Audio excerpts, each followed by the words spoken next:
और आपको पता दुबई की और बहुत सी खूबियाँ हैं। एक खूबी ये भी है कि जो दुबई के शेख हैं मोहम्मद, वो पिछले कई सालों से दुनिया में सबसे बेहतरीन उस्ताद का अवार्ड देते हैं। वर्की फाउंडेशन है, वो है जो दुबई स्टेट इटसेल्फ है, और उसका जो एजाज़ है उसे कहते हैं ग्लोबल टीचर, ग्लोबल मिसाली उस्ताद। और उस एजाज़ की जो रकम है वो 12 करोड़ रुपए है। ये 2015 से स्टार्ट हुआ, 2016, 17, 18। ये जो 12 करोड़ रुपया किसी टीचर को वो देते हैं, क्यों देते हैं? आखिर कुछ तो उसमें ख़ास होगा। 3000 के करीब असातिज़ा हैं जो दुनिया भर से अप्लाई करते हैं और उनको शॉर्ट लिस्ट किया जाता है और उनके काम को देखा जाता है। जब से ये मिलना शुरू हुआ, मैंने इन चारों के बारे में जाना। मुझे लगता है मैं 2 के बारे में आपको बताऊंगा। एक तो इस साल जो इसको मिला, उसका नाम एंड्रिया है। ये बरतानिया की है लड़की, और एक छोटा सा कम्युनिटी स्कूल है वो चलाती है। ब्रेंट शहर है। ये शहर यूँ समझें कि गुर्बत और ज़िल्लत से भरा हुआ शहर है। बरतानिया में इससे ज़्यादा ख्वारी, ज़िल्लत, बदी और बदकारी किसी और शहर में नहीं जितनी ब्रेंट में है। 135 ज़ुबानें बोलने वाले लोग वहाँ बसते हैं। ये गरीब तरीन लोग हैं।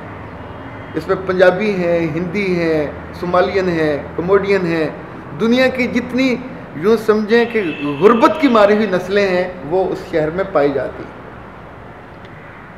छोटी उम्र की प्रेगनेंसी, नशा, शराब, कोई जुर्म ऐसा नहीं है। औरतों को ऐसे समझते हैं जैसे पाँव की जूती हो, और ज़ाहिर उनकी कोई तालीम का तो तसव्वुर भी नहीं किया जा सकता था। कोई लड़की वहाँ जाके पढ़ाने पे भी तैयार नहीं होती थी कि कोई क्यों जाए ऐसे जुराइम के शहर में जहाँ ये एंड्रिया गई। और एंड्रिया ने पिछले 10 सालों में उन लोगों से बात करने के लिए जो इसके पास आते थे, ज़ाहिर वो गुर्बत के मारे हुए थे, ज़ुबानें, कम्युनिटी छोटी छोटी। She learned 35 languages. अब तक वो 35 ज़ुबानें बोलती है वो लड़की, और उनके घरों पे जाती है, जाके उनकी बच्चियों से बात करती है, उनसे रिलेट करती है। उसने उनके लिए डे केयर सेंटर वहाँ बनाया स्कूल के अलावा। उसने उन बच्चियों के लिए यूँ समझें कि शाम की क्लासेस के लिए अलग जगह बनाई जहाँ वो उन बच्चियों को वो आती हैं, ये पढ़ाती है। और पिछले 3 साल से कंसेक्टिव ये हो रहा था कि बरतानिया की जो इंस्पेक्शन टीम है वो आके वहाँ के परेशान हो जाती थी कि एक टीचर, एक लड़की इतना बड़ा काम कैसे कर सकती है कि 500% से ज़ायद बच्चियों का रुझान, now they are the students. और उसने उनकी क्रिकेट टीम बनाई जिसने जो बरतानिया का सबसे बड़ा अवार्ड है, एजाज़ है, और मैचेस होते हैं लड़कियों के, वो विन किया। और now they are the winners. ये वो लड़कियां हैं जिनके बारे में आप सोच सकते हैं कि गुर्बत की और बेइज्जती की आखिरी हद पे रह रही थी। इसी लड़की ने इन 5 से 10 सालों में जो काम किया उसको बरतानिया का प्लैटिनम मार्क दिया गया है। कुछ ख्वाब रात को सोने नहीं देते, कुछ दिन को भी सोने नहीं देते, पर ख्वाब हो किसी के पास तो है।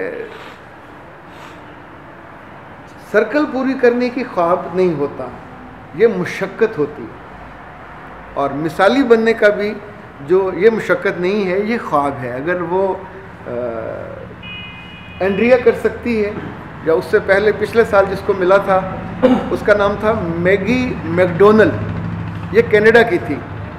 इसने भी एमए किया और इसने वहाँ जाके नौकरी की जहाँ एक ही बरादरी रहती थी, उसके 1300 लोग थे। और 1300 लोग यूँ समझें कि ज़िंदगी के the worst people on the earth they're like animals. वहाँ कोई टीचर जाना नहीं चाहती थी, स्कूल का कोई प्रिंसिपल नहीं था, जो कोई टीचर जाती थी तो छोड़ के आ जाती थी दौरान साल। और ये जो थी मैगी मैकडोनल्ड, ये वहाँ गई, इसने वहाँ जाके रही, और उस कस्बे का नाम था सालमिट। जब मैं उसके बारे में पढ़ रहा था तो मुझे लगा कि नौकरी और खिदमत दोनों में फ़र्क है। When you serve the community, you get the respect and credibility, and of course to become an ideal for the people। एक ऐसा कस्बा जो शहर से दूर, मुल्क के दारुल-हुकूमत से दूर, जहाँ पे सड़क नहीं जाती, वहाँ पे आप काम करते हो, उसने वहाँ गुर्बत की वो हद देखी कि जिसके बारे में आप तसव्वुर नहीं कर सकते। उस लड़की ने कोई $37,000 जमा किए अपने दोस्तों से, आसपास के लोगों से। फिर उसने एक किचन बनाया। जुर्म तब होता है जब भूख होती है। गुर्बत जो है वो रिश्तों को मलिया मेट कर देती है। गुर्बत किसी ज़िंदगी की बड़ी कदर को जन्म नहीं लेने देती। वो खाना तैयार करती, लोगों के घरों पे जाती, उनकी बच्चियों को मुँह धोना सिखाती, उनको अच्छे बुरे की पहचान बताती, उनको वो होले होले लेके आती। और एक एक घर में, जहाँ सोचें कि जिस इलाके में सेक्स क्राइम 100% था और कोई एक बाइज्जत बच्ची नहीं बचती थी, वहाँ उस लड़की ने किस आलम में काम किया होगा, जहाँ आपकी इज्जत पे भी आपको अभी हो ख़तरा कि कोई बचाने वाला भी कोई नहीं होगा। उस मैगी को वहाँ कोई भी मैगी नहीं कहता, कोई भी टीचर नहीं कहता, लोग उसको माँ कहते हैं।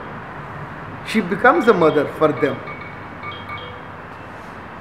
उसने उनके बच्चों को सिर्फ मुँह धोना नहीं सिखाया, अब उसके पढ़ाए हुए बच्चे यूनिवर्सिटियों में हैं, मेडिकल कॉलेजेस में हैं, जहाँ जहाँ उसका नाम लिया जाता है। जब उसको अवार्ड मिला, ये ग्लोबल अवार्ड, तो मैंने सोचा कि मैं ढूंढूं ज़रा मैगी को, उसने पैसों का क्या किया होगा। आप सोचें, जो दुनिया भर से पैसे इकट्ठे करके लोगों पे खर्च करती होगी, इस पैसों को जो उसे मिले 12 करोड़, वो घर ले गई होगी या क्या किया होगा। अच्छा, ऐसे लोग आमतौर पे लोगों से मुतालबा भी नहीं करते, उन्हें जवाबन इज़्ज़त भी नहीं चाहिए होती है, उन्हें जवाबन उनसे कुछ रिप्लाई भी नहीं चाहिए होता, पर वो ये ना करें तो मर जाए। मेरे रब ने उनको पैदा ही इसलिए किया होता है। हमने बगले से बात शुरू की थी, बगले की सृष्टि में रखा है कि वो जाएगा, वो करेगा जो उसका काम करने का है।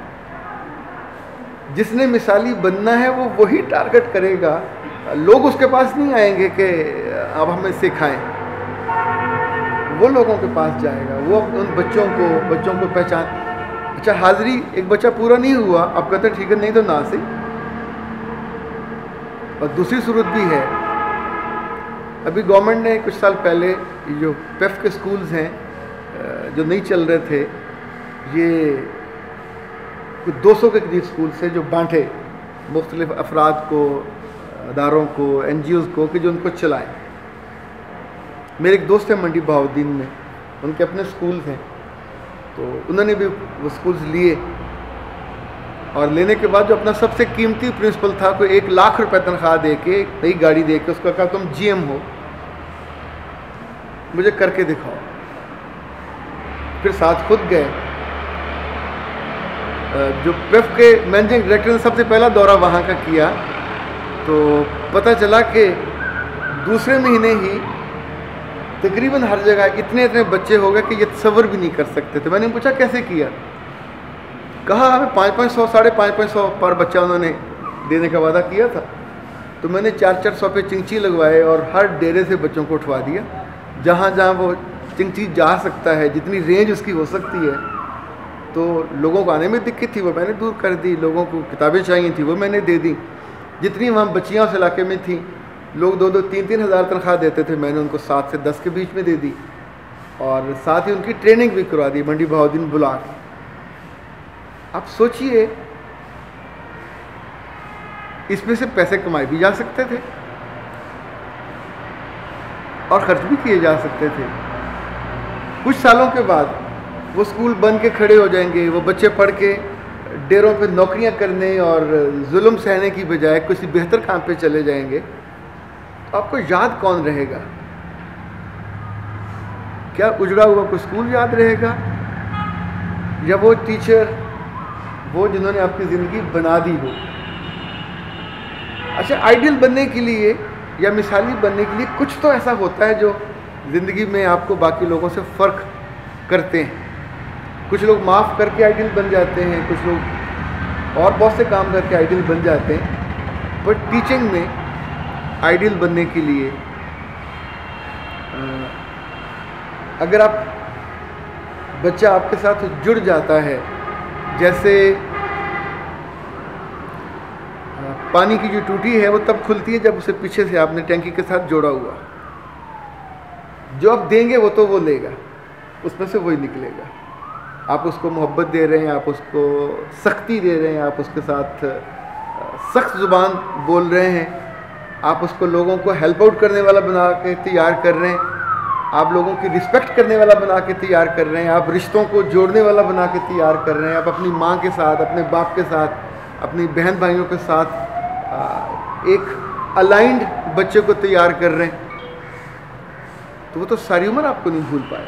जब जब कोई किसी बच्चे या किसी बच्ची की ज़िंदगी में जो समझे कुछ ऐसा रोल हम करते हैं, सादा सी लकड़ी होती है और बढ़ई उसकी शक्ल बदल देता है। सादा सा कपड़ा होता है और दर्जी उसको काट के बिल्कुल नहीं, अच्छा दर्जी हो तो लेटेस्ट ट्रेंडी बना देगा, पुराना होगा तो आपको माई बना देगा। वो जो देखकर एकदम लगेगा कि 1920 की पैदावार है। जैसे आपने बड़ी अच्छी कट वाली वेस्टकोट पहनी हुई है, किसी और के हाथ लगी होती तो उसकी कुछ शक्ल निकल आती। तो जो अच्छा टीचर है बुनियादी तौर पे, मुझे लगता है कि किताब पढ़ाते पढ़ाते वो ज़िंदगी पढ़ा जाता है और सोचना सिखा